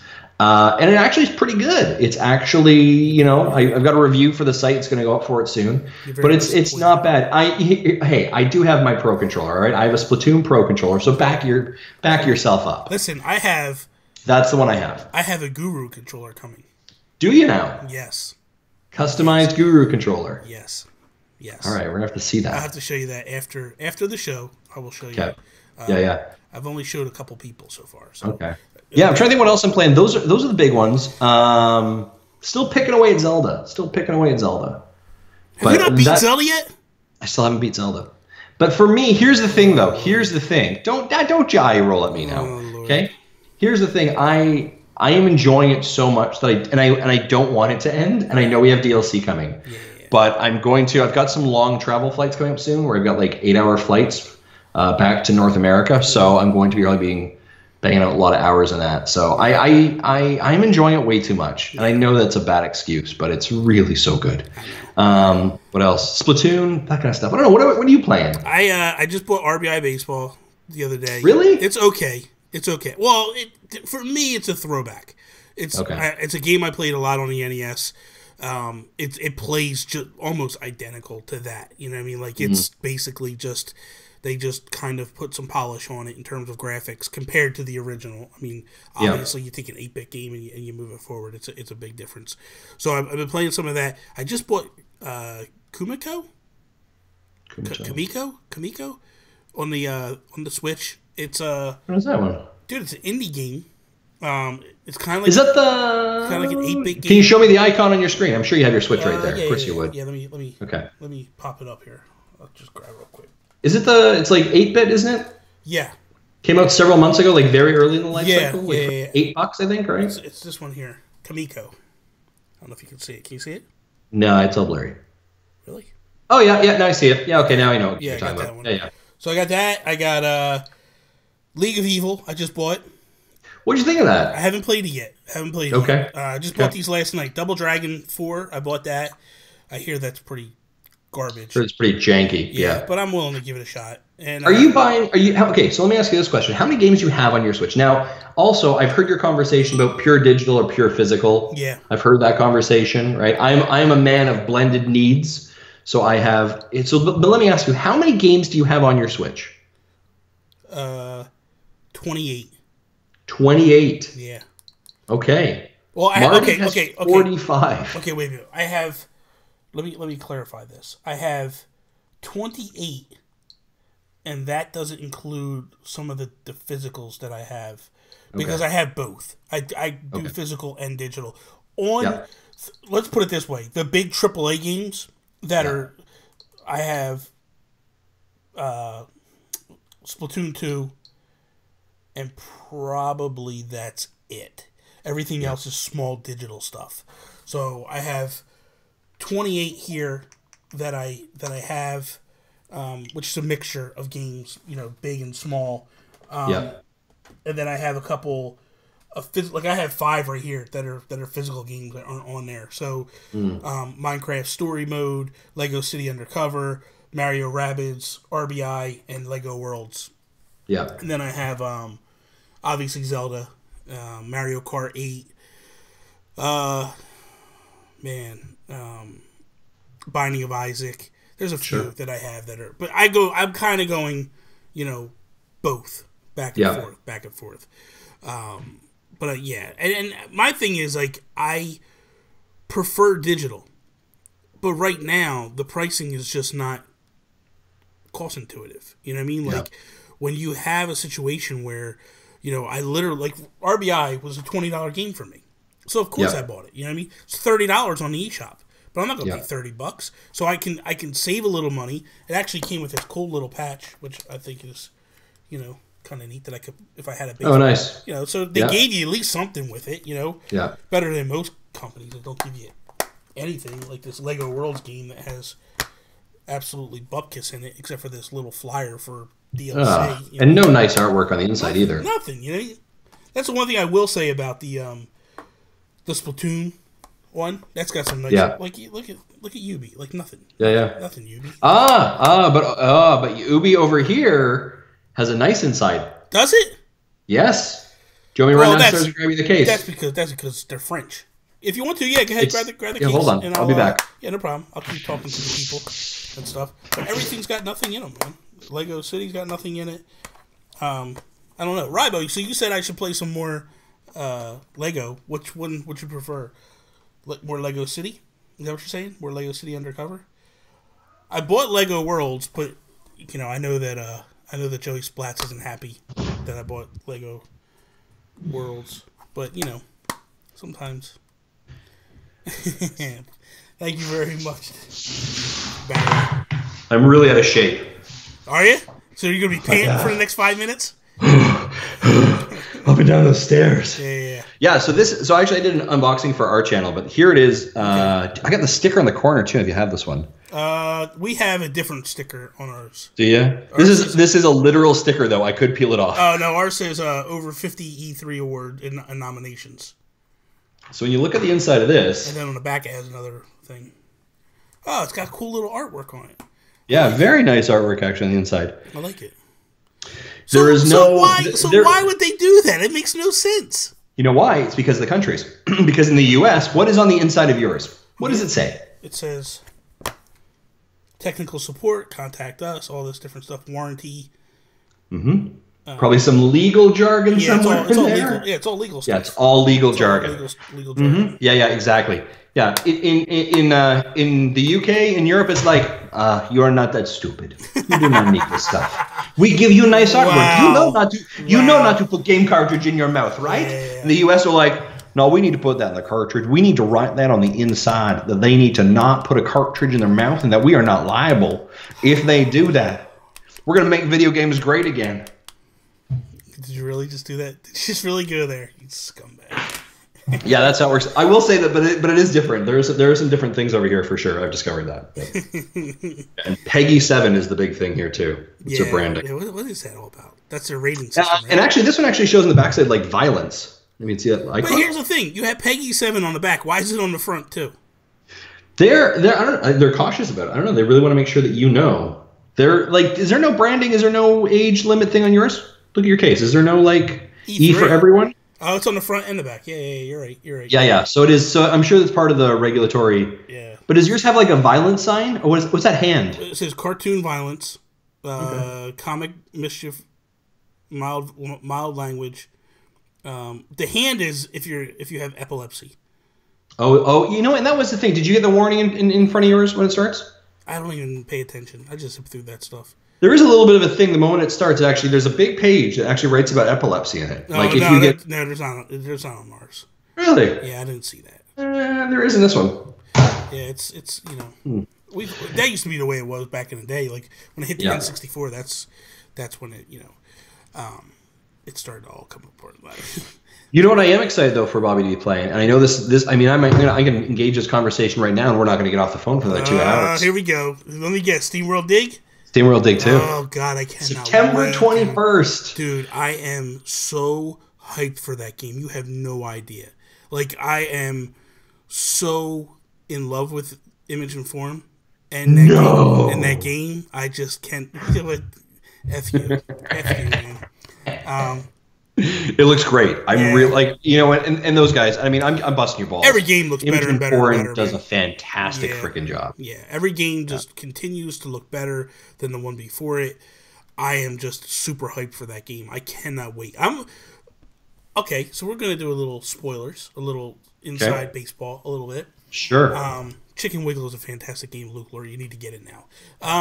Yes. Let's take a button on that one. If you have not got out and picked up Chicken Wiggle by Jules Watson, you need to do that. That is a tremendous game, tremendous developer. Yes. Please go support him. Yes. So, also, Jules has a store. I just went and bought 2 shirts the other day. And, nice. Yes. Some stickers, right? He's got coffee mugs. He's got onesies, so if you have kids, like you can get your kids. I was going to say, I think a onesie would be a little small for you. Well, I'm going to try. Why not? That's a new Patreon level. If you reach $200, if I hit $200, I'll try to put a onesie on. How about that? Yeah. And post the photos. But so Zoink Games, they made me like an ambassador program that they're in and all that. So with that comes. I get. Sorry, Zoink did or Image and Forum? Zoink. I'm already a Steamworld ambassador for Image and Forum, right? Yeah. But Zoink is called a ZEO, Zoink Executive Officer or something along those lines. Barry Dunn is one as well. So they said to you, sending $200 Patreon donation right now. You're welcome. You are welcome. Thanks. I got news for Toby and Sean. They're not getting none of that money either. That's all going to be me. If I got to try to cram into one therapy of things, bills is what that is. Exactly. So, so essentially, what happens is they say to you, you have your choice with this game with Flipping Death. You have your choice. You could either be a tombstone. Meaning there's a tombstone, you could have your name on the tombstone, or you could have your portrait drawn by Klaus and a portrait hanging on the wall. So I was like, I want the portrait thing. So there will be a portrait of me within Flipping Death somewhere. And, that's great. It's cool. That's what I picked. I think Mark Carabin, he's also a part of it. He picked the portrait as well, if I'm not mistaken. That's awesome. Yeah, it's amazing, dude. They do a lot of fan service. They are such a great group. All those indie teams are just really phenomenal, man. They really do. They work well together. Speaking of indies, is there anything that's coming out or that you saw in that direct or anything that like gets you hyped up? Because I feel like I here's the thing. I was not super impressed with it. Not with the second one. I was not as impressed as I wanted to be. The first one, dude, I was floored. There was a bunch of surprises in there. This one, they did the proper thing. The beginning and the end were two things that nobody saw coming, and but then it just kind of like just fell apart. And that is it. Like I really left it. I was like, I don't really know what I'm excited for. Yeah. Right, SteamWorld Dig. I was excited when they announced the date because I was not expecting that date to be as soon as it was. I really, truly, I think I'm on record to saying that I thought that game was going to get delayed. Yeah, I think you were. Yeah. They did a fantastic job on getting that out as quick as possible. Yeah. I just want to go to Nintendo. I want to take a look at the indie ones. There was a couple that I was like, yeah, that looks good, and there's others that was like, yawn. The Travis touchdown, the Travis I'm excited for No that More one. Heroes return. I'm excited for that. I'm interested to see how that plays. I think that'll be interesting. I did have the original, so that was interesting. What else caught my attention here? Yes, Rbi, that's exactly what I'm telling you. Like Morphe's Law, that looked just weird. You know the Mulaka? I think Mulaka looks interesting. I think Kentucky Route Zero looks interesting. The breakdancing one I don't want nothing to do with. Floor Kids. Yeah, what the hell was that? And then, you know what? I don't like. I know everyone's hyped for Super Meat Boy Forever. It just doesn't catch my fancy. Not as a continuous runner. No. I just was like, I'm more excited. Yeah, Golf Story. Golf Story is really, really. Rbi just said that in the I'm excited for Golf Story. I will say that. But Super Meat Boy, I kind of thought like, okay, I get what you're doing here, but I'm more excited for Super Meat Boy coming than Super Meat Boy Forever. Yeah. I'm just like, but I don't know. I guess we'll see. I mean, the games that really got me hyped for the rest of this year are Rocket League. I've never played Rocket League. I'm really looking forward to that. I cannot wait for that, man. Mario Odyssey. When Rocket League hits, I have a feeling it's going to take over everything. Yeah. What is up? Yeah, Mr. I think so. What's up, Mr. Binkles? How you doing? I think it's really going to take over in terms of like I'll be streaming that all the time and playing with the community and all that. Like that's going to be a lot of fun. And dude, the cars that are coming. Sick. Oh my god, dude, that Metroid, that Samus car is dude. When they showed at E3 like the hats on the car, I thought, there's typical Nintendo. That's what we're gonna get. And then when they came out with the cars a couple weeks later, I was like, oh, that is amazing. Yeah. They went all in on that one. Yeah, they went all in. They did. Couple other ones that are kind of on my radar. Lost Sphere, Yeah. It's kind of on my radar. That's the Square Enix game. Yeah. From Tokyo RPG. Tokyo RPG. Yeah, and they are really good. RPG. The other one I'm interested in is Yokoyas Island Express. What the hell is that? You're kind of like this ball mailman delivery thing. It looks like a pinball exploring kind of game. It looks really quite cool. Yeah. But I mean, the other games I'm excited for is like Flipping Death for when that comes out, right? We're looking forward to seeing that. Fee looks great. Fee looks amazing. Man, that looks sick. Joe after work just said, I'm actually curious about Nine Parchments, which is the Gauntlet game. That does, that looks really good. That looks really good. It's here's the thing I would say about it. Like every single week there is something to be playing. Yeah. There is no lack of content out there, and I think it's actually I think one of the challenges actually may be that there is almost too much content. And if you're a person who's on a budget and you're looking to spend your money where you're spending your money, you may be challenged, right? Unless you know what if you're going to the eShop every single week, there's a ton in there, right? And I think I actually think that's where some games are getting lost is because there's so much hitting the eShop. That's like Kamiko. I didn't really get into that. I saw it and I was like, and I forgot about it. Totally forgot about it. And then Patrick from Nintendo Talk, I saw him tweet about it the other day. And I was like, I was meaning to get this. And I went back in the store and I bought it. And I was just like, this is, it's a really good game, man. It's like a top-down Zelda type game. Toby brought up a game on the show today, and I can't remember the name of it. I gotta look it up. But he was talking about there's a game coming out that's supposed to be it's like a spiritual successor to Link to the Past. And it's being made by an indie developer. And looks really, really good, man. Looks really, really good. But it just got announced for the Switch. Interesting. Yeah, there is so much, and there is still some life from the 3DS. There's still games hitting there, right? Like I find like I'm becoming much. I mentioned before, like I only have I think 12 Switch games in total. Yeah. You only have 12? Yeah, because I'm being a little bit more picky and choosy about what I'm picking up. Yeah, really. So. Okay, I liked it. I didn't even think about this. We totally grazed over this. So, when you're playing, what the heck is this? What the hell is this? Something just got tweeted out. I wanted to see this. Something just got tweeted. So you played like you're playing European games on your North American Switch. Correct. Yep. Do you need to do anything special? You just pop it in and play. If it is a cartridge, boom, I'm good, right? Like I went down, picked this up, popped my cartridge in, boom, I'm good. One of the things I would say, though, interestingly enough, is that for certain games, a great example, Splatoon, I cannot redeem for My Nintendo points on my North American My Nintendo account. Wow. Does that make sense? No. So the cartridge is region locked that way, but my device is registered North American, so it won't take them. That's weird.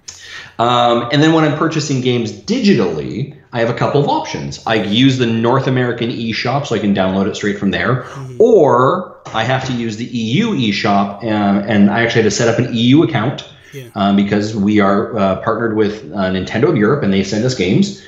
So they send me a code, and they're like, here you go, punch it in. And I'm like, oh, it's not going to take on the North American side. So I had to set up a EU profile and download that way as well. Okay, so what I kind of paused and freaked a little bit about, Nintendo Everything and Nin Switch News on Twitter are saying major Japanese developer hiring for multi-platform project targeting Nintendo Switch. But I don't know that it says who the company is or the game is. What is it? Well, I said it doesn't say. It definitely not saying who the game is. It doesn't say who the company is. We recently came across an interesting job listing from Japan a couple of months ago. One unspecified company. So it's an unspecified company that put an ad in the paper looking. It's a multi-platform game targeting Switch in addition to PlayStation 4 and Xbox One. One of the possibilities is Bandai Namco. Interesting. That's pretty. Because the workplace that it listed is Oshi Edge. I don't know. It's OSHIAGE, which is where Bandai Namco is located at. So there's a possibility that Bandai Namco is working on a game, and they are trying to hire a bunch of people in Japan. That's kind of interesting. That's very interesting. Yeah. Do you think speaking of interesting rumors, are we going to get a direct this week? I hope so. That's a big rumor. I hope so. Let me get somebody's uncle that works at Nintendo told him. Probably.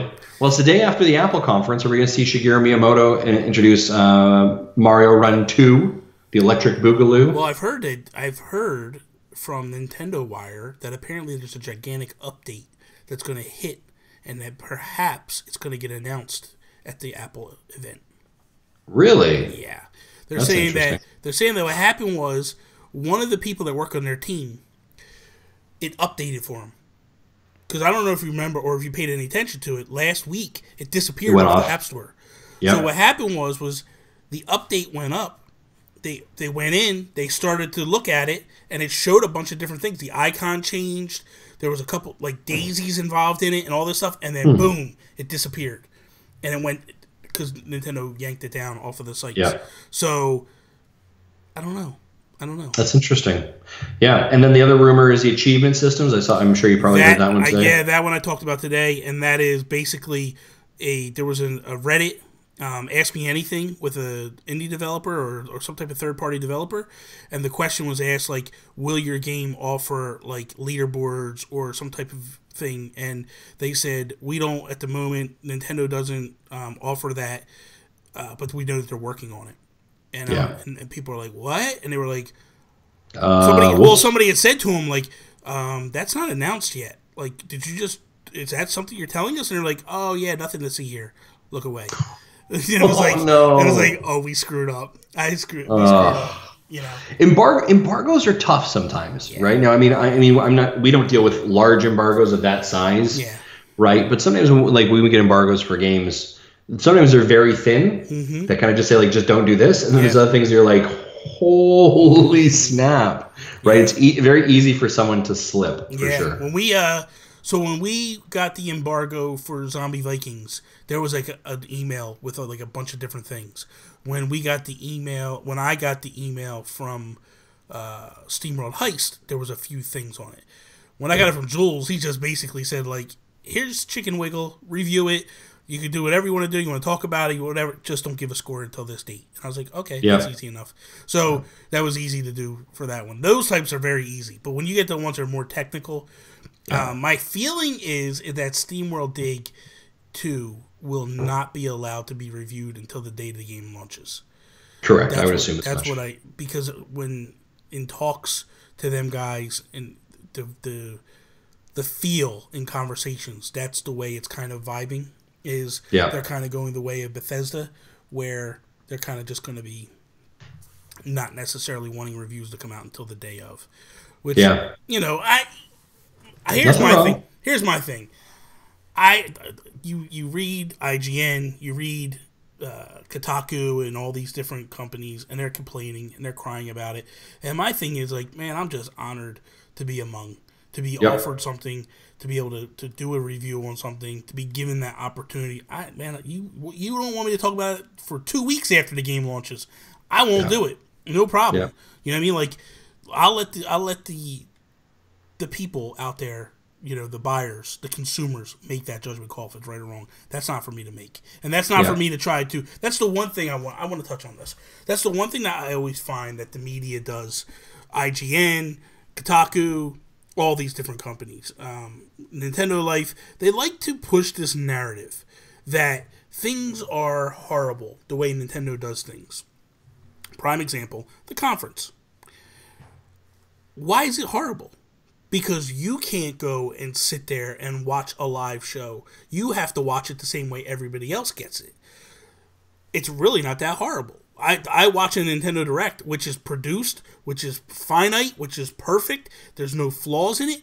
I love that. I love watching the way that Nintendo does their showcases during E3. But for years, that's all I hear about is how Nintendo's dropping the ball because they should be doing a staged show.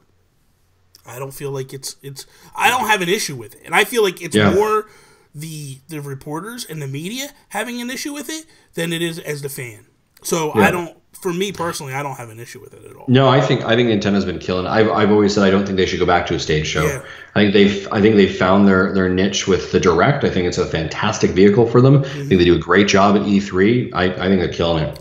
Anybody that says they need to go back to the stage just needs to be shown the footage of the Switch presentation. Yeah. Because that right there just showed they just don't. They don't have that ability to present on a scale like that, and it's bad. It was bad, so I don't know. Luke, don't make me unmodify you, Luke, and ban you for your nonsense. That was not apologizing. That was speaking the truth. That's too funny. So, you got anything else? I can go as far as you want. I'm good, man. I'm good. I just didn't want to cut you short, if anything. No. There's nothing. I'm just happy that I'm here and talking to you and having a great time. Here's a question for you. Sure. When do you think that Virtual Console actually gets the launch?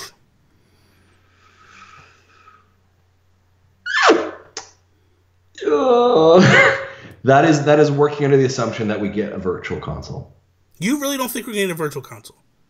I think we're going to get a modified Virtual Console. And the modified Virtual Console is rolled into the Nintendo Online program. And your modified Virtual Console is, hey, here's Mario Kart. It's now online. Enjoy. No, I think I don't.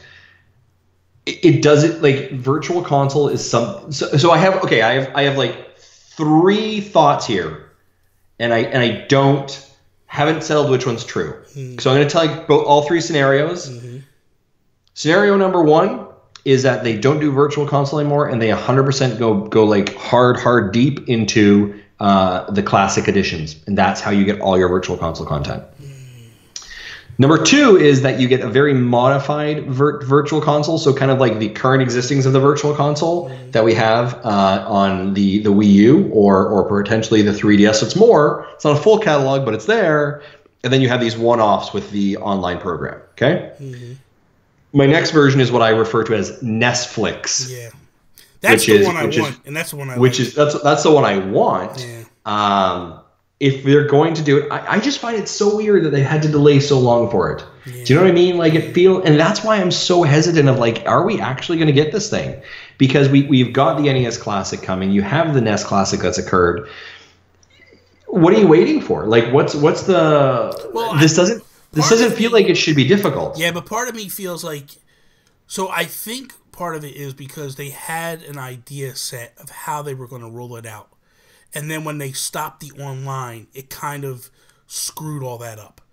Yeah. And I think they want to unveil it some way. Sean thinks that they're going to do it at E3, like this big bad thing, like here it is, boom, and like make it like, and it's available now type thing. I feel it's going to come after the online infrastructure is going to hit. Like I feel that's when they're going to do maybe a direct or something and go, hey, by the way, you can now get all these amazing games online. I also feel like it's going to be one of two things. I feel like it's going to either be the Netflix style thing, but it's also going to be like, hey guys, if you want to buy the game, you can also buy the game. So, and why would you want to buy the game if you can get it for free or pay your monthly service? Because I think what's going to happen is like Netflix, they're going to pull and add things from time to time. Where if you buy the thing, it'll never be taken away from you. But if you do this, and the other thing with the Netflix thing is, I think they're not just going to open it up and let you download everything. They're going to say you could download 3 titles at a time or something like that.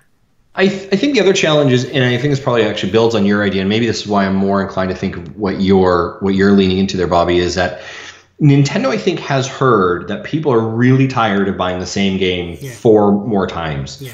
So I think what they're really trying to do is, and I wonder if that's part of the online system, is creating a single account solitary infrastructure where you've logged on and yes, this is yours across all devices, and some way that becomes transferable to what you currently own. Maybe the back end infrastructure. So if you have a 3DS or a Wii U, like the patches to allow for that. Yeah. Like we're very singularly focused on the Switch right now, but Nintendo may be stepping back from an architect perspective and saying, we want to solve for this, but we have to solve to put a patch in the 3DS and in the Wii U, so that if indeed you do purchase it here, you can, Applefy it where you get it everywhere you go. Yeah. They may be doing that. I don't know if they're that backwards thinking or if they're more forwards thinking. But I think they're trying to solve the DRM rules that they've put in place, the account that they've kind of put themselves into. I'd love if they were like, hey, sign in, and by the way, everything that you had before is now here. Yeah. Right? Like then I'd be like, you win. We're good here. Right? Yeah. But I just this long, it just feels weird. I think it also, because last night I had Nintendo Talk with TJ from Custom Conquest, Nintendo Wire, and all that stuff, and the topic came up like, is the Switch a half-baked system? Is this really what it is? Chris White seems to think so. I feel like to some degree it is. It's not truly. I feel like it came out early because the Wii U was the demise. I feel like, unlike Chris White, okay, so Chris White feels like it's half-baked and it's not worth having right now. So he apparently sold it, but yet he's posting pictures on Instagram of his kids playing with one. So it depends on the story that you believe, honestly. I personally, and I told him this, I feel like he sold 2 of the 3 that he bought to buy an Xbox One X. That's sure. I'm just putting that out there. I'm not saying that's true or not. That's my opinion. But I feel like it was definitely, it's not the final version. I feel like Nintendo ideally would have liked to have launched the Switch in 2019. But the Wii U just was on life support, and they were heading into a bad area that they had to move now. If they did not move now, it was going to be trouble. Prime example is the eShop. Look at the eShop on the Wii U, and then look at it on the Switch. It is so bare bones on the Switch. You go into the Wii U, it's inviting. There's music playing. They change the music every month. It's themed. The music is themed upon like the big game, or if it's the holiday season, it's kind of got that jingle to it and stuff like. Yeah. It's really in depth. This is nothing. You know what I mean? Now the iOS or the OS. I'm all for. I'm for that minimalistic thing. I love that minimalistic. I love it because you know what? It's snappy. I'm in and out of stuff like that. I don't want that to change. The only thing that I would say maybe change is give us wallpapers. But that's it. Otherwise, Don't give me a bunch of stuff. I like the way it is. I don't need all that. All that other stuff is white noise, and I don't want nothing to do with it. Yeah. I like what it is now. But there's definitely, like, you can tell there's some issues with it that just need to get ironed out. And the online infrastructure is still getting ironed out. And have you gone back onto using like the Switch app to do voice chat with Splatoon since it came out? No, me neither. I did it once during that weekend, or I did it twice during that weekend, and I was like, no, this is not until this is fixed. So here's the thing. This is what I like about the voice chat, is I like the fact that if you're all playing in a room, it pairs you off into teams. Yep. And then pulls you back together, and then you'll in the lobby, and then it'll pair you back off. I think that is ingenious. I think that is an amazing solution, and that's all they get out of me. I think the rest is absolute garbage. It should be thrown away, and they should rethink their whole thing. I would rather have no voice chat than to have that. That's my opinion. I think that they totally dropped the ball with it, and I find it's it a mess. Frustrating. Yeah, like I haven't used it. I'm just like, no, it's just too much. It's too a much mess. effort. It's a mess. Yeah. And the fact of, like, you know, this thing should have been. I should have been able to just talk to whoever I wanted to talk to at any time. Now, there is rumors that Discord wants to be on Switch, and they're working to do something. That's the answer for me, because I love Discord. Like, I love my community. We talk all the time. We'll jump into Discord. We'll when we play games sometimes, we'll all hang out and talk. I'm all for it. What Nintendo did is an absolute travesty. I love the app. I love flipping through, checking statistics, looking at, like, what gear I could buy. Oh, the Splatoon app itself. The Splatoon app. I like that stuff. Not a fan of the voice chat. But I want more from the app. Like, I think the Splatoon channel, I'm going to call it the channel, right? In the app is great. I think the rest of it needs a lot of work. Yes. Right? Yes. I need to be able to, from there, see who's online. I need to be able to send you a message. I need to, and maybe that comes all out with the online functionality where you can schedule stuff. I don't know. Yeah. But it's just a shame, right? Like, it feels like I have to go to another platform to do online party, right? And I mean, functionally online works, just not the voice chat function of it. I wouldn't call it a beta. I know that I think Chris called it like a beta, or can't wait for the. I think there's a lot of good things. When I look at the core fundamentals of the machine, does it work? Does it play games? Yeah. Do I have fun? And are the games coming out really enjoyable? Yeah. Yes, and yes. Yeah. Awesome. Everything else is background fixes that you can do. Yeah, exactly. Right? I actually very much like the minimalistic interface. I think it's great. The eShop's a little bit of a mess. Yeah. But yeah, I think it's simple, snappy. I like it. Joe said he's waiting for them to put a headphone jack in the Pro Controller, and I wish they did. I really do, because that would have answered a lot of questions. It would have made things a lot more simpler.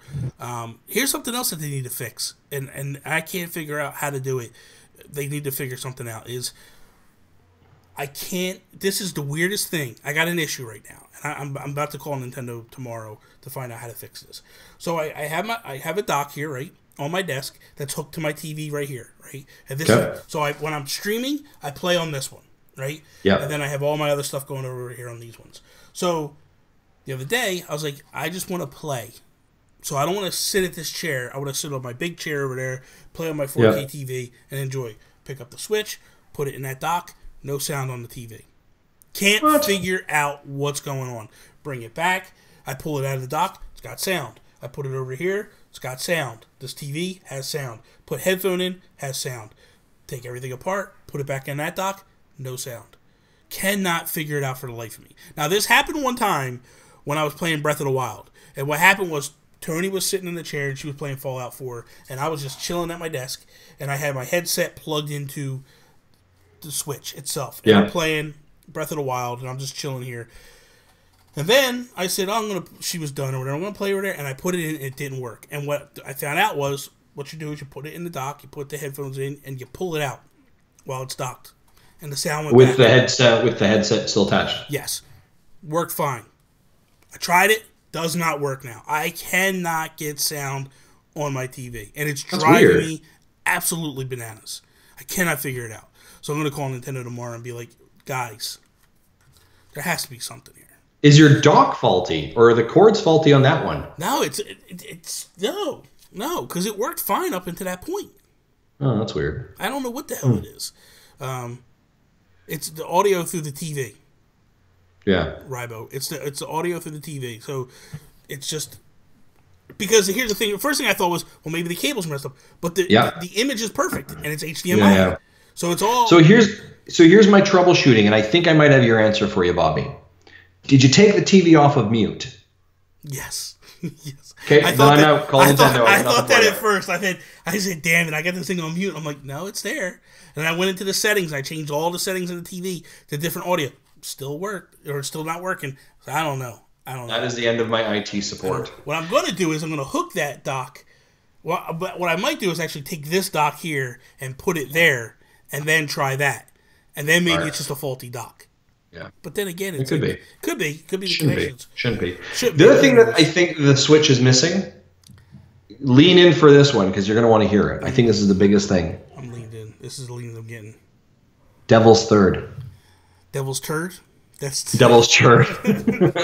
It's from Barry. He's like, bring up Devil's Third. Barry, that is the worst. Barry done. Devil's Third. Worst game ever. Worst game what are you doing? in the world. Worst game. What are you doing with your life, Barry? World, what are you Barry. doing? Yeah. Is that game even available on the eShop anywhere? I don't think so. Here's the thing. To be honest, my Wii U is packed up and in Lethbridge in a box. Really? So I have the only thing I brought over here was my Switch. And here's the truth. I had a friend. He when I got the Switch, he came over and he's playing Breath of the Wild. And he's like, wow, this is an incredible game. He doesn't have a Nintendo, doesn't have a Wii U or anything. He's like, this is incredible. His son comes over with him, and his son's four, and he's like, Daddy, can we play the Goblin game? He calls it the Goblin game. So they're playing it, and we're getting ready to move, and I'm taking my Switch, and he's like, so what are you doing with your Wii U? And I was like, well, I was just going to put it in my Nintendo bin. I have a bin of stuff and pack it up. I'm like, why are you interested? He's like, I think I might go pick up Breath of the Wild, the Wii U edition, if I can take your Wii while you're gone. So I packed up all of my Wii U stuff, all of my games. I gave it to him and I said, here you go, you play. And he went out and he bought Breath of the Wild. So I kind of converted a Breath of the Wild Wii U owner. So I only came over here with my 3DS and my Nintendo Switch. I brought over no amiibos. I have no amiibos on my wall. You want to see my wall? There it is. There's 0 amiibo. I'm actually having some shipped in from Canada for me. Really?